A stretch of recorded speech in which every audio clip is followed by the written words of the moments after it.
Coda VI of the map is indestructible by O.G. Rose. The internal consistency of every possible map follows from its rationality, which means every possible map needs something like Fondane's impossibility, or else it will end up structuring itself toward its own totalization and self-effacement, just like in Kafka, discussed in Belonging Again 2.1. Also, a world in which the true was the rational would be one where being right and being rational would be similes, which, following Fondane, would be a prison in which we could go mad. There would be no real possible. But what if this was a world where the being right/rational was magnificent, beautiful, wonderful, and somehow never suffering a Buridan donkey situation? Perhaps in the world nobody would care for the possible, and hence all would be well? Indeed, that might have been the hope and dream of the Enlightenment, and even if that might perhaps be the case in some alternative dimension, there is good reason to believe, given history, that such a possible world is not ours. Also, I struggle to imagine how this kind of world could even be possible in theory, and it not undermine diversity and difference, precisely because rationality must always be based on a notion of the truth that excludes the other. Take on the truth. For this reason, it seems dangerous to even try to realize a rational/right world. The effort seems destined to be a terror. And if it's not, that might only be because we have sealed ourselves within an internal consistency, an A-entrapment in which we cannot identify the terror we cause. Rationality is in the business of coherence, after all, and only memory seems posed to help us remember outside the entrapment. Hence why a rational/right world could be one in which there was no good reason for memory. After all, we'd have all we needed now anyway, wouldn't we? Section 1. We were haunted by Ansem, and so we have perhaps subconsciously tried to hide from that disquietness by leaping into maps and living according to them rationally and faithfully. Ansem can bother us because he unveils the truth of maps as knowable only by entering, at which point we might never find reason to make it epistemically responsible to leave. And so we might discount Ansem as a theologian whose argument is strange. We do not let Ansem function as a revelation of how epistemology is ultimately conditioned by a non-rational assent, which is to say, epistemology is onto-epistemology. How are we at this point responding wrongly to the problem of internally consistent systems? One way is by thinking we can solve the issue through autonomous rationality, which is to say we would save everyone from maps if only they were more rational. This is a terrible mistake which feeds the problem, because all maps are rational to themselves within themselves. For people to be more rational is for people to generate more maps. And yet it is also understandable why this mistake occurs. To live alternatively is to be at risk of psychosis and worse.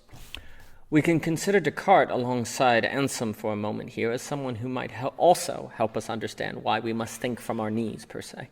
Even if Descartes ultimately does not prove we exist, as Ansem might not prove God exists, Descartes at least shows that we are naturally a closed system that must assume our existence in order to proceed, as a rationality must assume a truth to engage in rationality. Descartes suggests we cannot not exist, for to think we don't exist, something must exist to think we're not around. I think, therefore, there is reason to think. All right, but do we exist? Perhaps we're just a brain in a vat, like the Matrix. Perhaps we're a thought floating in God's head. Even if we're a brain in a vat or a divine thought, though, there is still a sense in which we exist, but there is also another sense in which we don't exist like we think we do. Considering this, perhaps we can say Descartes is not wrong, and to reword his famous phrase, I think, therefore I probably am. I think, therefore there is reason to think, there is something thinking. I must think to doubt I think, therefore I can be certain that I think, even if I can only be confident in the subject of my thinking, and so on. Admittedly, none of these have the elegance of cognito ergo sum. The trade-off between elegance and technicality can be tough.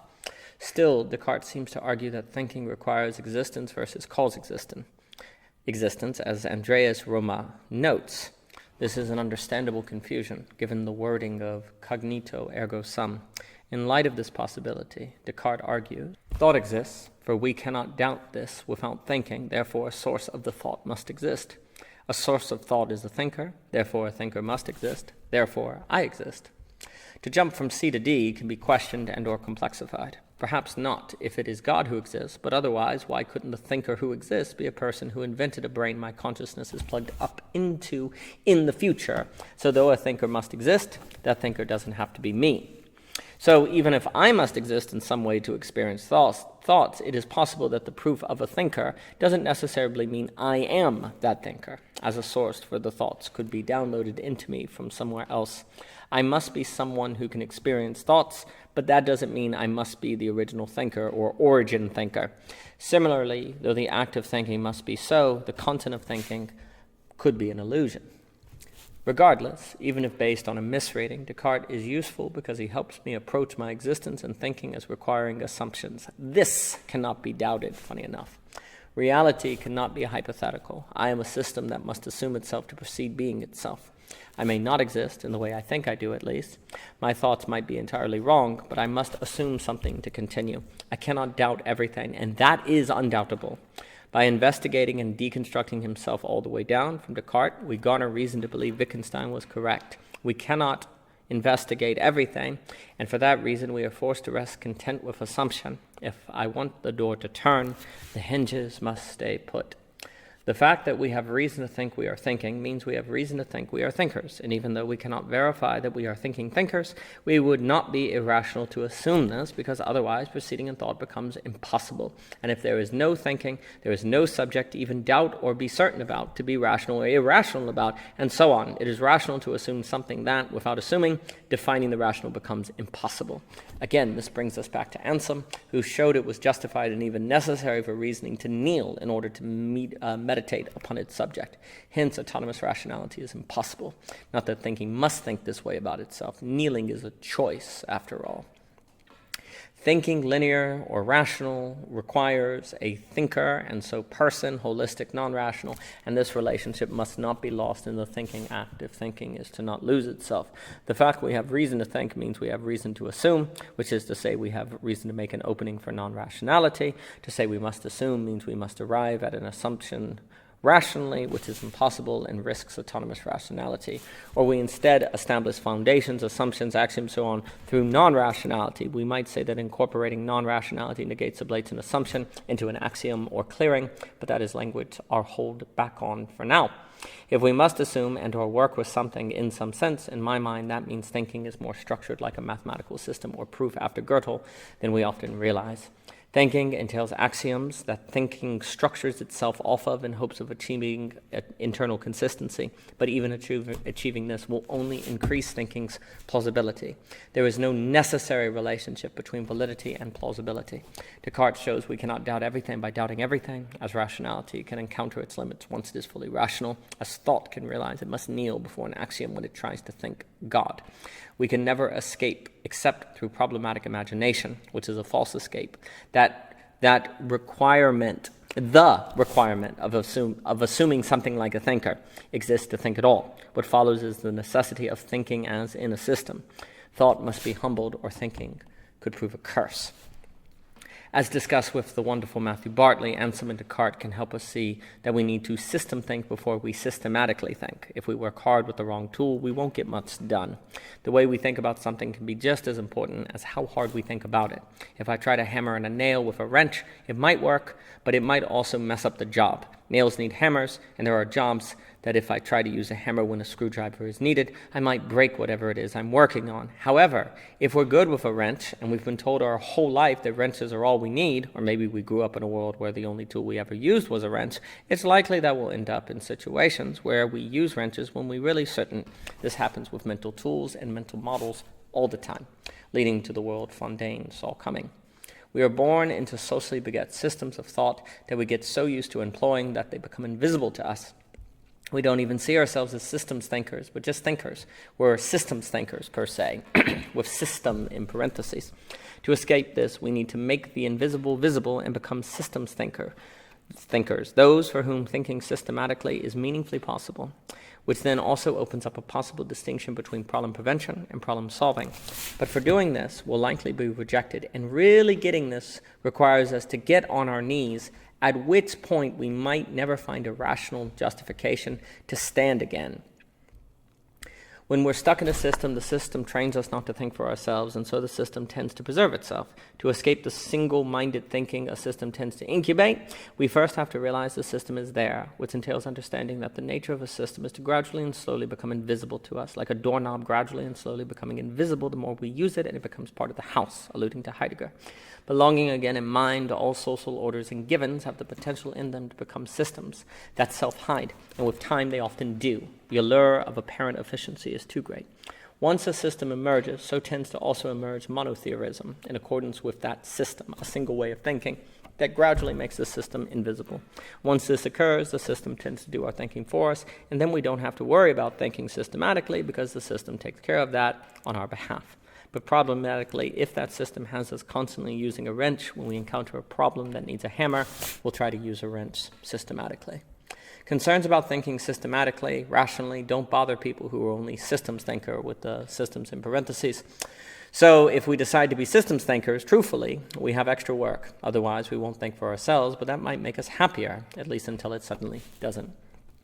Doesn't sound like much fun, but if we don't rise to the challenge, it's fairly inevitable that we will eventually face problems that our system and its corresponding thinking are not suited to solve, especially under global pluralism without a liminal web infrastructure, the social coordination mechanism. Society generally creates systems thinkers and resists systems thinkers, who are not in parentheses. If we are someone who exists in the space between systems, we might be an outsider and viewed as crazy, too outside the box. Thus, if we're systems thinkers, it will likely be hard for systems thinkers, in parentheses, to listen to us to learn that they are in fact systems thinkers, making the hidden visible.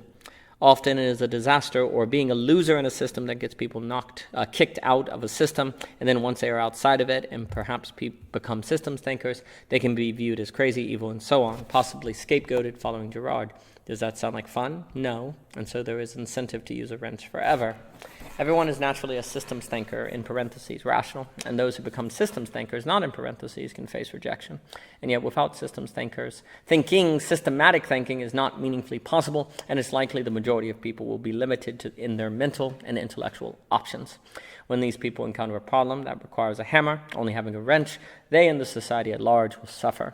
Arguably, societies fail without systems thinkers, and yet it seems in the nature of societies to reject them, a critical contradiction.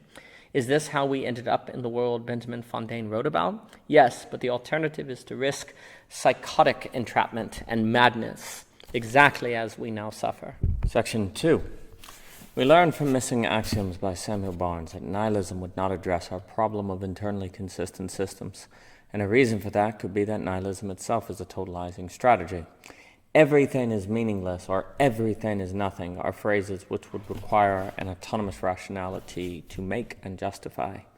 Scientism, nihilism, autonomous rationality, all of these are autonomous projects which ultimately fail, though they are reasonable efforts and strategies to take on, given the horrors and terrors of religious wars and magical thinking, which have plagued humanity.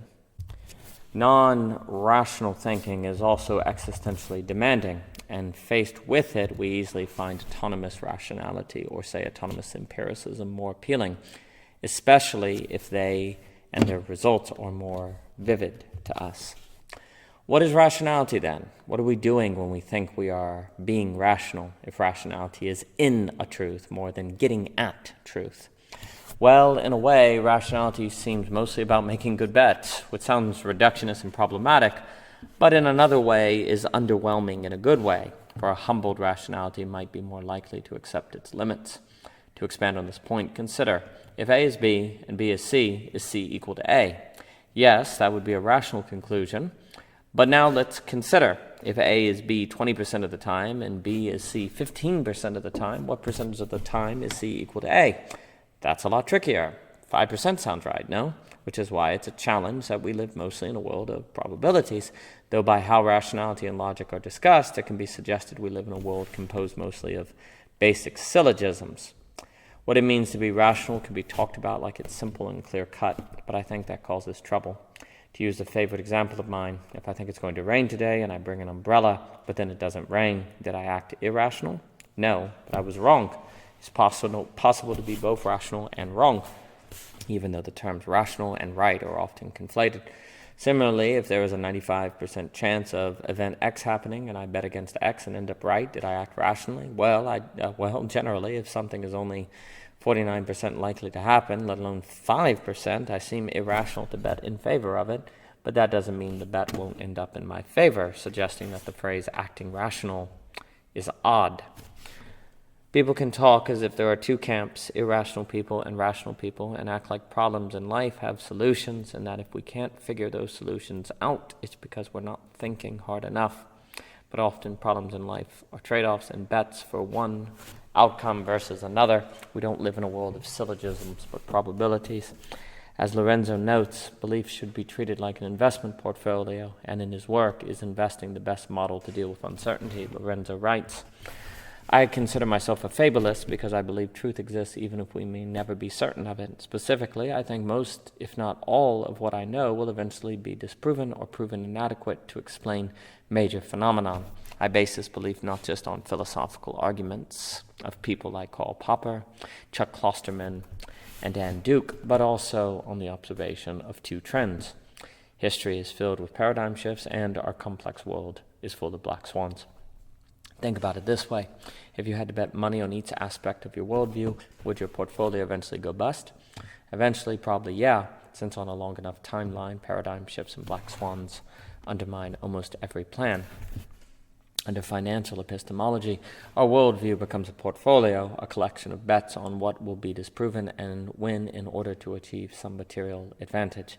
Even though we know that our investments can and eventually will fail, the key is to make our trades at just the right time, which is impossible to maximize our goals. Something similar could apply with rationality. To the degree it is rational to do or think X is relative to probability and cost benefits. It is not simply a matter of if it's actual, because that's not always determinable, and many problems aren't so straightforward. Now, if X can be determined to be true, then it should be believed regardless of the costs, benefits, risks, rewards. Please note that we are approaching the question of rationality in this circumstance relative to uncertainty. This is not pure pragmatism. To the degree uncertainty isn't present is to the degree we don't have to approach rationality as making a good bet. But if we believe certainty is mostly impossible, then this role of rationality will almost always be present to some degree. Rationality and probability seem mostly indivisible, as it's similarly impossible for rational activity to occur outside a concert of other rational agents making decisions that can change what is rational for us. John Nash's great insight. And yet we can continue to teach or discuss rationality as if it's the ability to discern what's right and wrong, true and false. In a universe of syllogisms where A is A was the only logic metaphysic, this could follow, and certainly there are syllogistic dimensions of the universe, but mostly we live with probabilities. Considering this, to employ a thought from Keenan Grant, rationality encourages a bias toward the individual more than individualism encourages a bias toward rationality. This can be gotten backwards. We can make better bets regarding ourselves versus regarding things beyond us. For considering Friedrich Hayek, there are too many second, third, and fourth order effects which are too complex to be well analyzed and therefore too complicated to be completely articulated in an exclusively rational framework. If we want to make good bets, it's rational to zoom in on the individual because the individual is more comprehensible, though not perfectly. But this means rationality favors atomism, reductionism, autonomousness, and other tendencies which could become problematic habits. It seems reductionistic to suggest rationality is mostly about making bets, but critically, the very recognizing of this quality of rationality is precisely a realization that can change the quality of rationality, say from understanding to reason in Hegel. If it doesn't seem right to think of rationality as just a tool of probability, then we might start to realize that we're suggesting rationality is never actually operating according only to itself, that it is always pointing beyond itself and operating according to something else.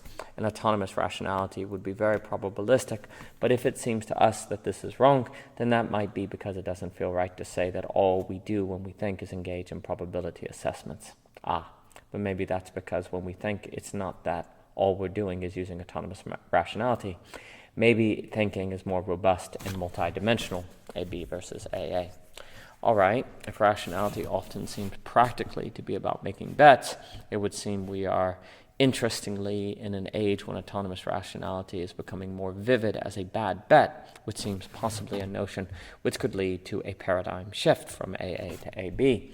If it's a bad bet to treat thinking as just rationality, and by extension thinking as basically just making bets, then the very rational logic of bet-making can work back on rationality to change its quality and self-understanding. Also, if we understand Anselm as forcing us to get on our knees, that too can help us see that betting thinking is just about making bets is a bad bet, simply because we can't treat getting on our knees as taking a bet, precisely because that bet might never end, seeing as we easily will never see good reason to get off our knees. In other words, thinking of rationality as bet-making cannot help us deal with the problem of internally consistent systems or pitch and risks, and yet doesn't it seem to be the case that thinking and rationality are mainly about making bets? What we have seems inadequate, but it also seems to be all we have. Are we doomed? Well, without otherness, surprising encounters, the face, perhaps so. Section 3. Though certainly part of the picture, thinking as just rationality, as bet-making, seems inadequate to describe what it is we do when we think, as it is inadequate to address maps. Similarly, empirical methods cannot take us all the way in determining which case to take up. The last stretch of the process must be through you, per se. But that is again difficult. A world of autonomous rationality is a world that is likely to become a probabilistic problem-solving world versus a human problem-preventing world, which brings us back to the essay Incentives to Problem Solve, which, focusing on, again, for a moment, might help us grasp further why autonomous rationality and totalitarian tend to mix, exactly as Benjamin Fondane warned, keeping in mind that the main tool of self-legitimacy and totalization, which autonomous rationality might use, is an epistemology and culture of problem-solving at the expense of problem prevention. Empirical methods rely on data, for one. Data is the fuel of the car, per se, and data cannot be originally preventative, only reactionary. Data can tell us what problems to solve, but not what problems to prevent, and data will not naturally show what problems should be prevented or what problems were prevented. Preventative measures are at an existential and empirical disadvantage to reactionary measures. In an empirical society that is much less likely to take a case seriously unless it is backed by data, the nature of data will have that society full of problem solvers but not problem preventers. And if there is problem prevention, it will easily be based on probabilities, which is better than nothing but also data bound and so ultimately unable to negate sublate autonomous rationality. Likewise, so goes the fate of a rational society, seeing as not rationality requires data as well. It will likely not be skilled in the non-rational truth to which it thinks and accommodates itself. This isn't to say the data we are collecting about climate change can't help us keep climate change from getting worse, for example, but it is to say that data couldn't keep climate change from happening at all. It can help us change direction once we get going, but it can't keep us from going in the wrong direction to start, and also can't prepare us for the culture of AI discussed in 2.1, belonging again 2.1. If I were to introduce legislation that it should be illegal to homeschool children on the basis that some children outside the public school system would grow up to be radical religious terrorists, what studies could you offer to prove that my idea wouldn't reduce the number of terrorist attacks? Yes, you may claim it's a violation of freedom to force people to go to public school, but would you be able to offer any proof that students wouldn't turn out better for being forced into public school? And considering the risk that countless people may die in a terrorist attack, isn't it better to be safe than sorry? Furthermore, I could argue that students who don't attend public school don't integrate into American society well, and that it is the price of citizenship for parents to send their children to public school, even if they don't want to do so. Again, you may claim I am violating individual liberty, but I would argue that I believe individual liberty comes second to public duty. Why should you be right and not me? Frustrated, perhaps you would claim that abolishing homeschool would have detrimental effects on students, but then I would simply ask for evidence and you would be unable to provide it, precisely because my suggested legislation hasn't been passed yet. Perhaps you could cite studies about how those students who attend homeschool have performed better in college than those who went to public school, but I would simply point out that you can't prove those students wouldn't have done just as well had they instead gone to public school. Furthermore, I could argue that if homeschool students did do better, homeschooling gave them an advantage that other children were denied. I could argue that homeschooling was unfair. Not all parents have the luxury to stay home and teach their children. Many parents are forced by economic pressures to work and send children to public school. Hence, letting children be homeschooled violates equality and is only an option available to the privileged. It is the duty of the state to get involved and assure an equal playing field for all. To this, you may dogmatically claim I am violating individual liberty, and I have no studies to prove that forcing all children to attend public school wouldn't have detrimental consequences. But to this, I would again claim civil obligations are greater than individual rights, that you didn't have proof that children wouldn't do as well or better for being forced into public school, and that even though I didn't have students, justice and equality were on my side. In a problem-solving society, a lack of data can just defer to rights. To this, what could you say? This thought experiment needs elaboration, but we can at least hope to begin outlining why there is something potentially totalitarian about demanding studies, research data, and the like. There is only data for what we do, and if we are not allowed to do X or Y until we have data to justify X or Y, then X or Y will never be done, and there will hence never be data justifying X and Y, and so will be rational not to have done them. If Nazis rise to power, and then we only feel justified to oppose them if we have data to back our claims, especially if the Nazis set the terms of how data is collected through institutional incentives, grant funding, and so on, then Nazis will easily not be opposed. At the same time, if we feel justified to act without data, that also could be a recipe for psychosis, social collapse, and trouble. What is to be done? A new social coordination mechanism, perhaps? To be clear, I don't think there is anyone who, if asked directly, thinks we should only use methods of thinking to determine truth.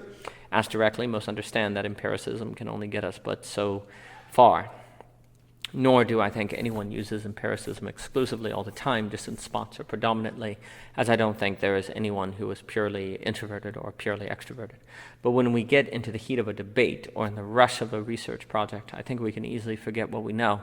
We talk as if empiricism is the only method, and when faced with a debate opponent, we take on that mode of thinking to win, recognizing, at least subconsciously, how the board is set in its favor, especially where the problem of internally consistent systems is not recognized. It is in these moments when a person ceases to be aware that he or she is speaking as if empirical methods are to be used exclusively, that the person can speak as if humans are guinea pigs, unintentionally, and so support a way of thinking that treats potential human suffering as necessary for truth.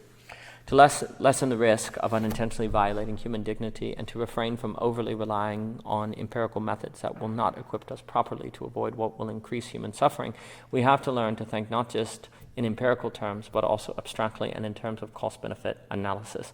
This is very difficult and often vaguer and more uncertain than we would like it to be.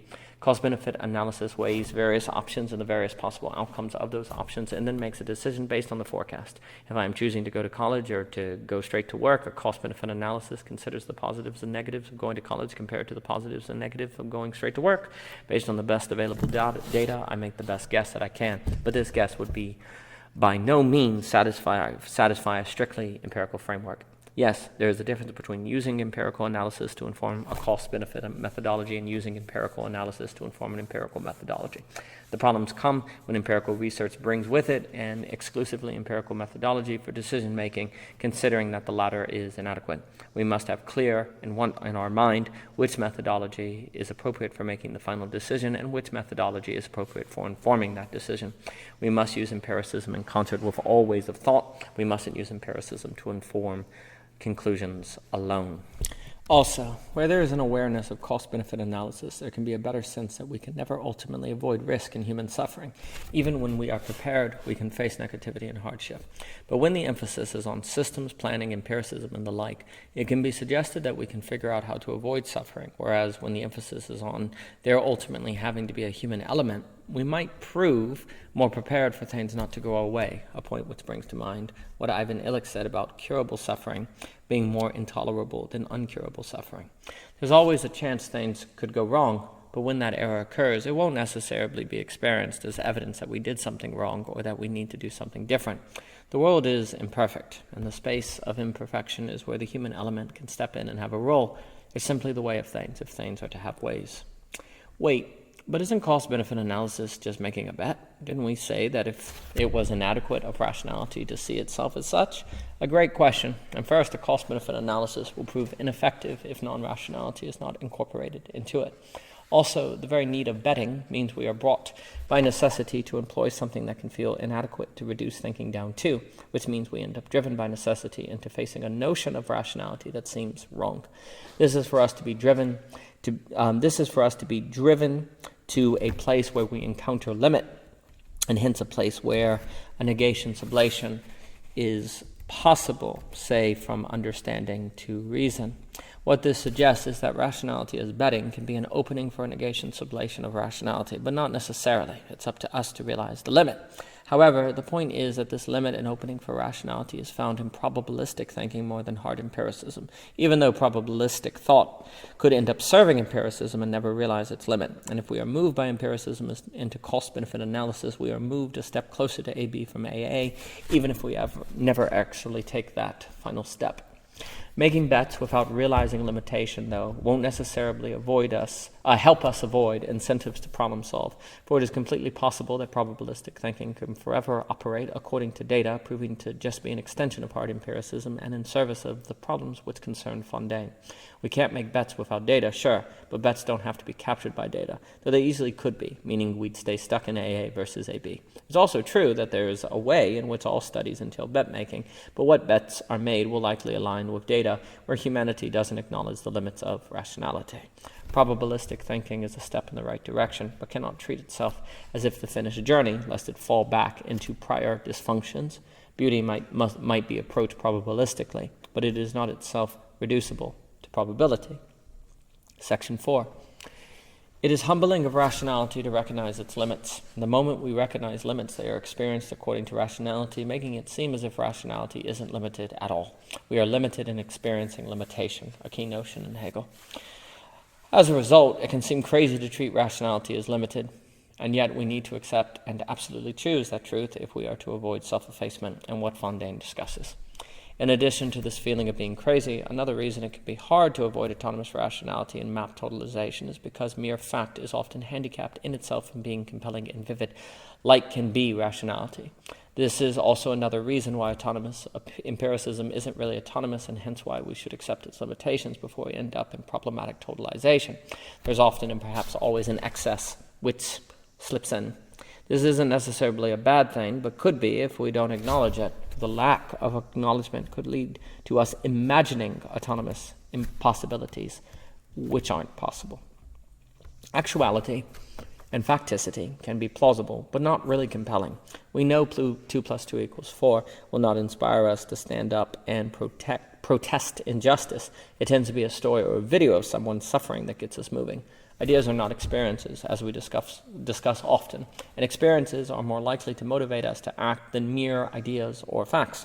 Furthermore, we learn from the paper Compelling that no one has to necessarily be compelled by anything that they don't want to be compelled by, for we all have control over our own standard of justification and can forever keep moving the bar. Thus, if facticity is to compel the majority to believe it and or act, it must do more than just be actual. It must also be compelling. But there is no necessary relationship between being actual and being compelling. It seems like there is, but I can learn all the facts and ideas in the world and never leave my house or change my mind. How does data get us to change and act? Well, it must tap into emotion, art, rhetoric, many tools, all of which could be captured by institutional incentives, notions of rationality, the zeitgeist, and so on. If data and facts are to reach us, they must travel a transformative road. No, I'm not saying no one ever acts on anything factual, but I am saying we all act on the experience of facts more than just facts. When we open the freezer and find water collecting on the bottom, it seems like we are motivated by the fact that the drainage system is clogged to fix it, and in some sense we are, but it's mostly the experience through which truth manifests of the leaking freezer that compels us to fix it. Additionally, it is the potential consequences of having to buy a new freezer, if it is broken, that compels us to act. It is not the mere fact that the drainage system is closed that makes us want to fix it. It's the drainage system of our freezer that we use and experience every day. It's not a general drainage system or freezer. Our kitchen situation is embedded and manifest in our experience. We are motivated by a truth embedded in experience, everydayness, and consequence to us, not a truth embedded only in its facticity, to no one in particular. However, we can imagine facts as if they are just facts, which can train us to have more faith in our ability to be compelled by just facts than we are in actuality.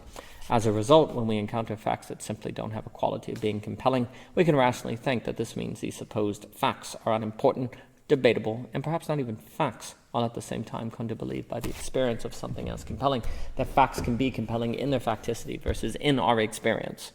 These are mistakes that can lead to a disordered relationship with facts, leading to us being confused about their roles in our lives. Facts that aren't compelling can still be invaluable, while at the same time facts are never autonomously facts, only ever experienced. Experience is unavoidable. The question is only how we experience and its quality. To speak of actuality is to speak of truth/experience. To speak is to speak experiencing, suggesting the primacy of experience, notably, say, the strike of beauty, as I've discussed with Thomas Jockin, suggesting a reason why beauty is so primary in O.G. Rose, though unfortunately the strike can be forgotten soon after, suggesting a central role of memory. Fact is always experience, and so it is never just fact which compels us. But if we imagine this to be the case, we can be more vulnerable to end up in the world described by Fondane, especially if empiricism and autonomous rationality combine forces, as seems likely in modernity. Ultimately, we need to associate truth not so much with facts, precisely because facts are never really autonomously themselves, and instead accept that truth is always through an experience, because once we accept the inevitability of experience as a factor in truth, we can then focus on asking, what kind of experience is truth best manifest in, as, and through? O.G. Rose will argue for the experience of surprising encounter as possible in and trained from a place of faithful presence. We have argued that there will always be a subjective element, hence why denying the subject is dangerous and could lead to the world described by Fondane. But the quality of that subjective change can vary and is not all equal. The subjective element possible in surprising encounter is very different from a normal, unsurprising experience of a cup or conversation. And if we want to get at correspondence more than not, however imperfectly, it is best in the context of preparedness for encountering surprise. Truth seems best in surprise, rationality, and acknowledging its limitation and making good bets toward non-rationality.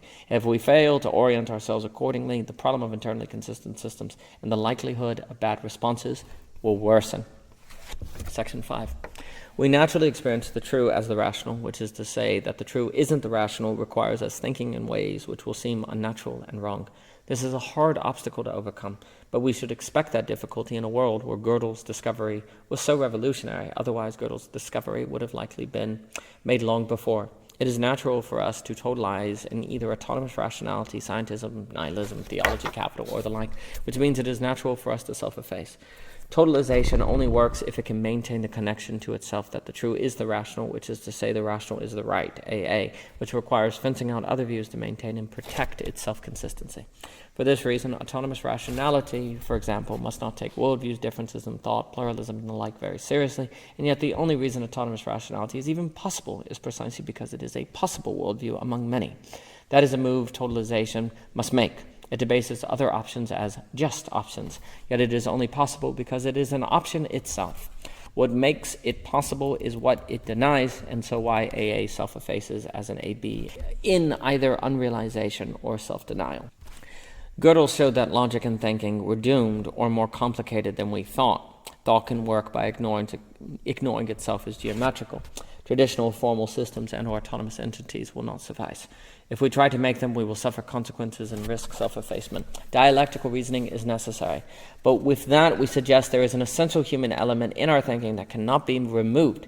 Yes, but doesn't that mean we are at risk of internally consistent systems? Yes, notably in the form of conspiracies. If we are to reject the strategy of totalization, which was implemented to deal with, say, religious wars and the ethical real-econ, then those troubles will remain in some form or the other. A better form? Maybe, but regardless, avoiding the risk.